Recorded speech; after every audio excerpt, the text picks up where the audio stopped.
Hello, lovelies. Using some extra clearing before we talk about clearing. I've got my beautiful handmade brush from Christy and my sandalwood incense and of course some delicious cleansing smudgings. And I wanted to burn that while we talk because we're going to talk about the reasons why we don't allow ourselves to be clear.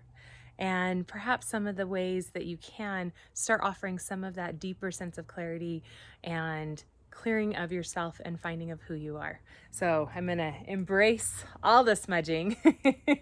That is rather witchy, isn't it?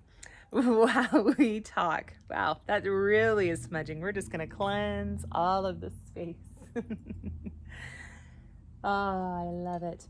And I wanted to take a moment to thank you for the beautiful decision that you've made to empower yourself when it comes to struggles that we have and feeling down and feeling the heaviness or shock and challenges that we're facing.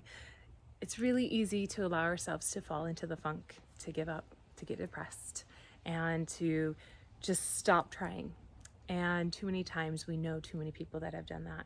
And so in this video, I will be sharing a little bit of how to balance it out so that you can rise above any challenges you're facing and so that you can allow yourself to find a new place within yourself and a new place in the world when everything that you used to be or used to know or used to want suddenly shifts. And that happens to all of us at several times in our lives.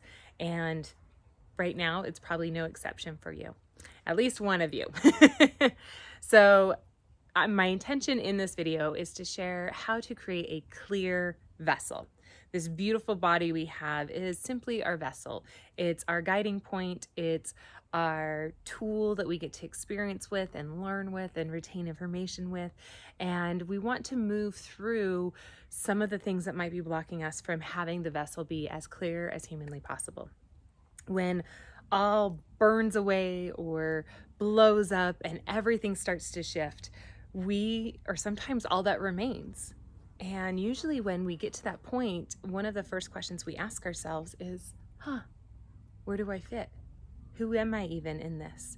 I've had several times in my life where suddenly everything shifted in like an instant, sometimes for the good, and sometimes it felt like it was for, I don't want to say bad, but for all devastation and opposing forces coming in at once. So it can feel like the shit hit the fan and everything fell apart. And I love the idea of everything falling into place. And so tuning into this, we want to make it so that when everything does fall away, when everything that we are goes away, when everything that we wanted to be perhaps went away, and sometimes even the morning of what we thought we wanted and we changed our minds, and then it's shifting that paradigm and allowing ourselves to mourn the things that we wanted that we no longer want or no longer can have and that never were. Sometimes that's the hardest part of all. And so moving past that, we want to look at ourselves and go, okay, what is me and what is not me? What is part of my perspective and what is not part of my perspective? In setting intentions and those beautiful spell jars that you get to make with Rick, one of the powerful pieces is understanding what you actually want. What are you trying to create? And so many times we stop and we tune in and saying, okay, what do I need? What do I need? What do I need? Well, I need help with this and I need help with that and I need this to be this way and I need that to be that way. But what about what you want? Well, I don't know what I want. What can I have? That's usually where my brain goes. Well, I don't know. What can I have? What are my options? Well, your options are endless. Okay, well then what do I want? If my options are endless and I can have anything I desire, what do I desire? And suddenly we get a blank. And we want to be clear, not blink necessarily. So diving into that, as everything changes and as we start to try and figure out what we want, what we're trying to create, the key is to ask yourself, especially when everything changes, do I need to change everything? Or what is one thing I need to change that will change everything? So maybe get a notebook and write that down. So now that everything's changed, how can I change everything? Or what one thing can I change that will change everything? And a lot of times we look outside of ourselves. Oh, when I have the lover I desire. Oh, when I finally have that job I want so I can have the money I want. Oh, when my health is finally free of this debilitating illness that I struggle with, then everything will be different. Then I'll allow myself to shift. Then I'll allow myself to be happy. But the truth is that if we are the ones blocking because we have other people's influences or our own influences or our own old programs, then we're not going to be able to see clearly, to make decisions, to decide what we want and what we don't want. And one of the hardest parts about change is that we resist it because we fear who we will be if everything did change, if everything was suddenly different, if, this illness goes away. It's been such a huge part of my life. I don't know who I'll be without it.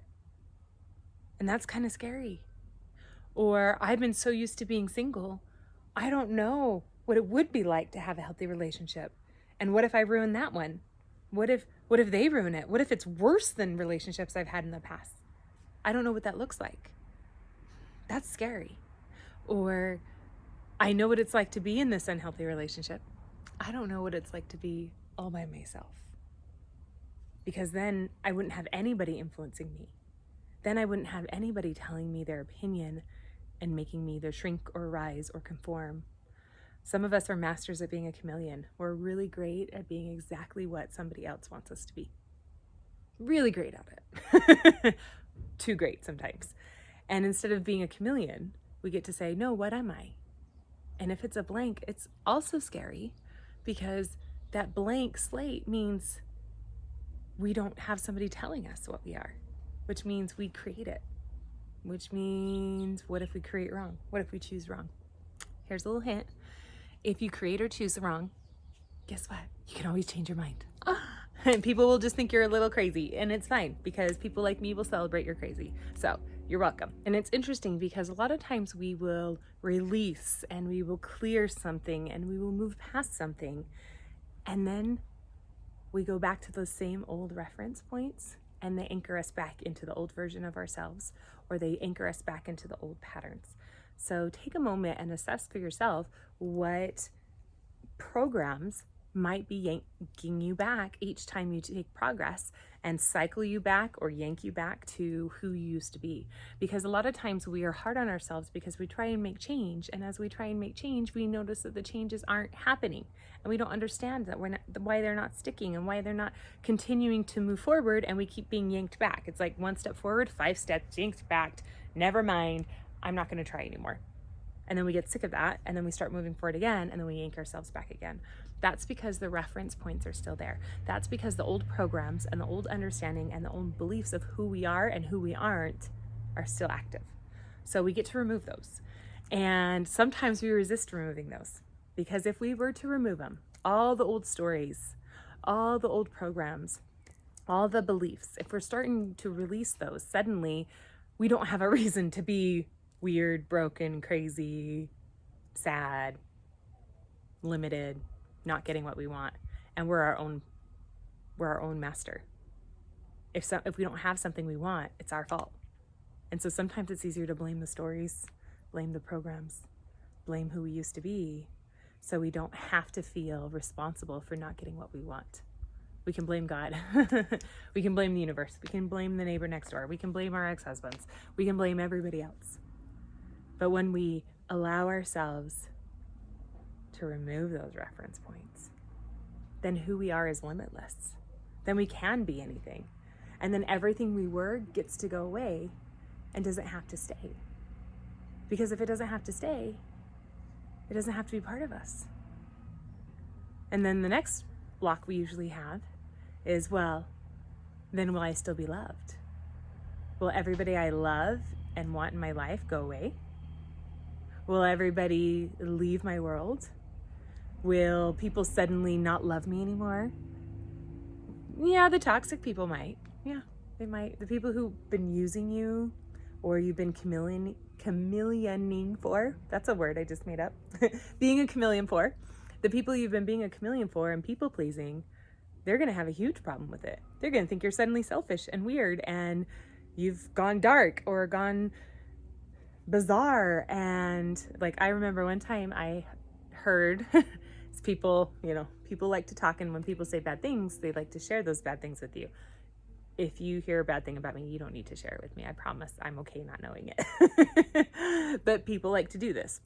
And I had somebody once, through an acquaintance, had commented, "Oh, did you hear about Hollie? She's one of those free spirit people now." Yeah, I am.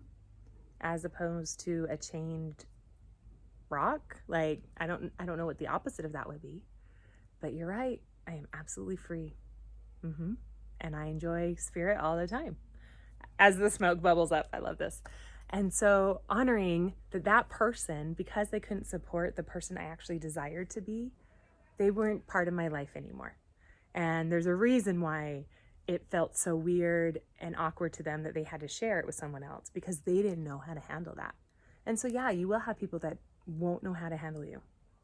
And that's part of the clearing process, allowing those that will not honor you to leave your life, so that those who will celebrate you get to come into your life. Because you only have so much room and so much time. And not everybody's going to love you. In fact, 1 to 10% of the population will absolutely not like you. Just so you know. Doesn't matter who you are. I mean, even if you think about it, they crucified Jesus. So 1 to 10% of the population will not love you. And our human self says, "Oh no, that would be the worst." But really, you're not hanging out with 90% of the population. You're hanging out with those select few who see you and celebrate you. One of my favorite affirmations, and if this zings for you, I suggest you write it down, is, "I go where I am celebrated, not just tolerated." So the minute I know somebody is just putting up with me is when I know I'm in the wrong space. And life is too short, and our energy is too precious to spend it on areas where we're not celebrated. Another piece that connects with this too, in removing the anchors, removing the reference points, removing everybody you were, and stepping into that unknown of who I will be without all this, without these stories.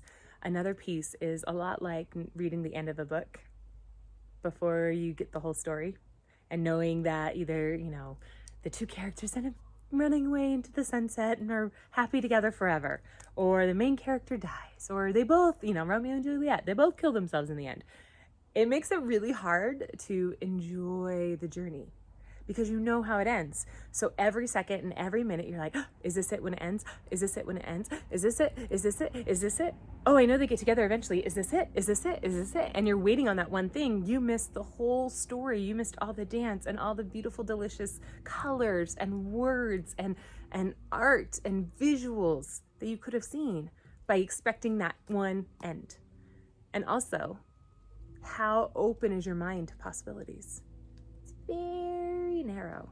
And so by releasing these reference points, by releasing the intention and expectation of who you are supposed to look like, be like, act like, your life is supposed to be like, we actually allow ourselves to be open to more possibilities. Now, I'm not saying don't plan or be irresponsible or set goals. I'm saying allow your goals and your plans to be something that's more about alignment rather than it must look like this in the form. I don't know about you, but anytime I've written my 5-year, 1-year, or even 10-year plan, it's been completely different from what I expected. However, the emotions were always the same. The experiences were always the same, but the context would completely change. So I remember, and I still have the letter somewhere. I wrote a letter to myself about 15 years ago, I want to say. Maybe it was 12, somewhere in there. And in this letter, it might have been more. I found the letter when it had been 12 years. Anyways, I found a letter I'd written for myself in 10 years. And it had been 12 years when I found it. And so 2 years later. And it was a letter, you write it as if you're talking to a friend about your life in real person. And so you say, "Oh, I'm so glad," and you use specifics. "I'm so glad my relationship, my husband," at the time, I talked about him, and I said, "I'm so glad because he did this and this and this, and this is what our relationship is like." We're divorced. However, The relationship I have now fits that. So I created the intention of what I desired. However, the person I was with wasn't able to have that relationship with me. We were not a match. We saw things differently. We believed in different things. And even all this he would say was bullshit. So obviously it wasn't a good blend. However, I can still hold that container of intention of, you know what? I want a relationship of mutual respect and support where we get to play and we get to be serious, but we also get to play.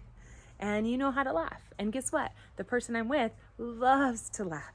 He says his archetype is a jester, where my ex-husband was very cynical, very dry humor, very serious face. Most people thought he was mad at them, even though that was just his personality. Very mad person. So you can see that the context and the expectations were there, but allowing myself to hold the space of, you know what, I'm just going to flow for the highest good of all. I want this type of relationship. And I focused on the relationship I wanted, not a specific person being that way. So same thing if I were to set intentions on my career. I wanted a career where I could help women, especially, and men, but mostly women, because that's where I saw the deficit, is women not seeing their value and their worth and not empowering themselves and not stepping forward and feeling like they're only completed if they have a man in their lives, and allowing somebody else to take care of them instead of them taking care of themselves and letting all that spill over into caring for all of humanity. That's what I saw. And I thought it was in this context, this little box here. And so I started to move towards that box. And then I experienced things where suddenly that box wasn't fitting anymore. So I had to release the box, but hold the intention of the purpose, of the passion, of the mission. And as I did, it reformed into something greater, into doing what I do now and sharing a video of how to let go of things and love ourselves deeper and clear ourselves and move forward in our purpose, which, if you dial it back, fit what I intended 15 years ago. But the context completely changed. I never would have imagined I would have had to move and be homeless in the middle and go through all the hard things that I went through. And, you know, I thought I was done with abuse and painful things, and here's a whole nother plate of it. And it was so I could see it and understand it in order to release it and then choose something different.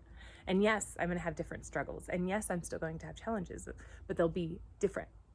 And so when we release those reference points, it's okay to understand that things are going to be different and to embrace the difference. It's going to bring the joy. It's going to bring the flow. It's going to bring that emotional sense that you've been trying to get and haven't been able to find so far. So now that we feel brave and we get to eliminate reference points, we get to create who we are. Another quote I love is about, and I'll probably butcher it, but that's okay, the concept we have, and that's what's important. It's not the expectation, just like I said. One of the other ones I love is, it's not about finding yourself, it's about creating yourself. You are creating yourself. And the first step is to let the canvas be blank. Let it be clear. Let it be empty. The emptiness is where creation's formed. If you're full of expectations and something already existing, it's really hard to paint on. Think of a canvas.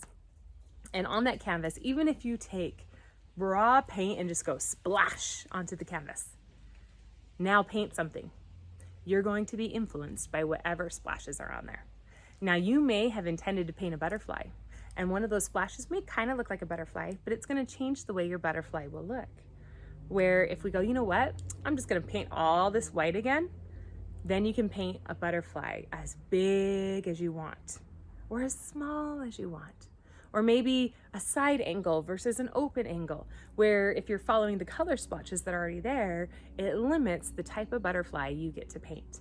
So that's kind of what we're doing for you, is we're tuning in and we're saying, what is me, what is not me, and what used to be me, but no longer is part of my favorite. It's no longer my favorite, it's no longer my alignment. So it gets to go, and allowing that journey to be a safe and exciting one. So let's take a minute and do some thought-provoking ideas. So you can say these out loud. I do encourage you to journal them because it's really great to be able to track that track record. If you need a journal, we have one in our creativity kit. It's a beautiful leather one. I love putting all these notes in those because the papers are like beautiful parchment. And so when you look back over the years, it's like a buried treasure. I just love it. And so you're going to ask yourself, what is in my way right now? What is in my way that's not serving my highest good? Because if it's your highest good, it's most likely that it's the highest good for all involved. And if you have a hard time saying my highest good because that feels selfish, then say for the highest good of all involved. What's in my way? Why is it in my way? Why hasn't it left? You can pause it if you need to brainstorm for a minute. What old imprints are still active? What reminders are around? Think of your home. Do you have pictures of loved ones that caused you a lot of pain? Or, for example, my children, I have pictures of them with their dad because it's their dad, even though there's pain there. And there's also a lot of joy over no longer having to be in that situation and having something more aligned for me that I didn't even know at the time I would be able to experience. I didn't know it existed. I didn't know I was missing it. So what is it that's triggering you in your home? Is it clutter? Taking a minute and decluttering your house is so powerful. Even if it takes like a week, it's powerful. And the amount of energy it frees up is really clearing. Feng Shui says clutter is the death. Feng Shui says if you have clutter, it is the worst thing you can do. If it's in your healthy center and your wellness, suddenly you'll start to feel sick and your body will start to give up. If it's in your relationships might have a lot of extra drama or challenges or friction. So allowing yourself to declutter anything that's bugging you, even if it's a matter of taking a box and putting the clutter in a box and putting it somewhere else in like a storage room or the attic or the car until you can come to it, that's still better than having it constantly come at you as noise. Because especially if you're an empath, every object has an energy frequency that you can sense. And if you have lots of energy frequencies giving you lots of sound all at the same time, sound is an energy, then that's going to bombard you. And then when something new comes in, you already have all this distraction and noise going on. So is the clutter distracting you? Are there objects?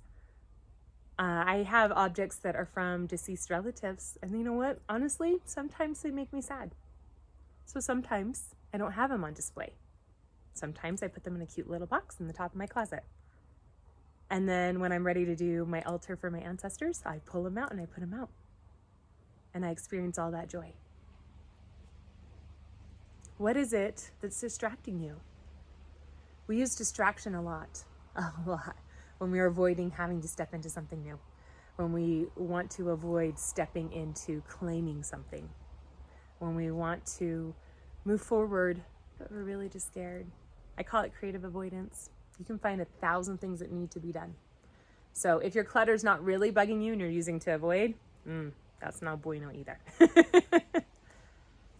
So what's distracting me? What perhaps is making you feel less than? Are you scrolling social media and looking at everybody does it better than you? Or this one person who does something like you suddenly had a huge breakthrough and now she's done it, so I can't do it. Here's a tip, honey.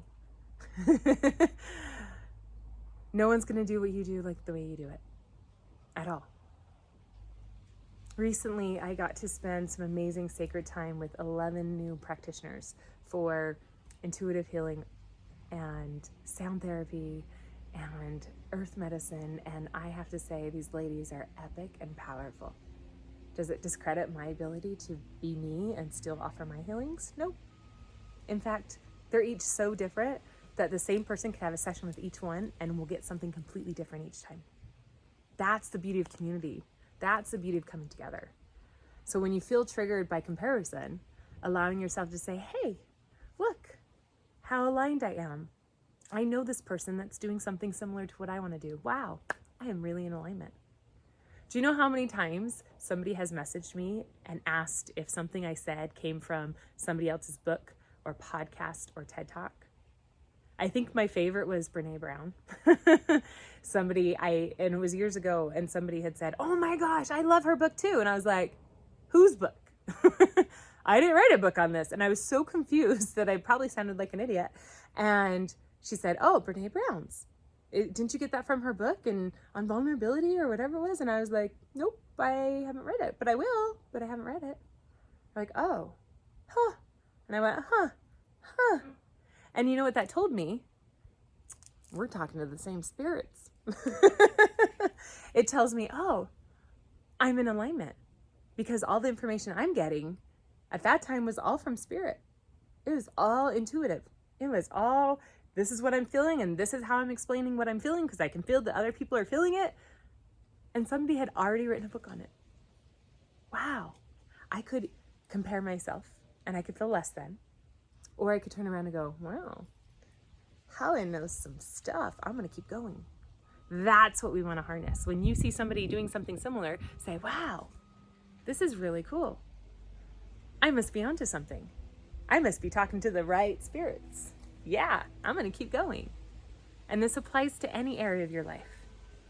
So as you open yourself to clearing your vessel, even tuning in to where in my body did I let somebody else put their influence. So when I was little, I was always called chicken legs because I had chicken legs, apparently. I have chickens. I don't think my legs look like chicken legs. But this little girl, Hollie, was told that because I had bigger thighs and really skinny legs. And so nowadays, I'm like, yep, I got big curvy thighs and I love them. I love my legs and I love my chickens. So why wouldn't I love that? But it took me a long time to allow myself to have jiggly thighs and to be okay with it and to actually like that feeling. And so understanding that even your body and the way it looks can have the influence of others.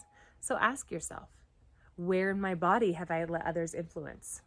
You know, women, a lot of times it's our breasts. It can be our face, our eyes, our hair, our arms, our hands. I have witchy hands, I was told. It doesn't matter what part of your body, but maybe go through your body and ask yourself, who's influencing my body? Who's influencing my view of my body?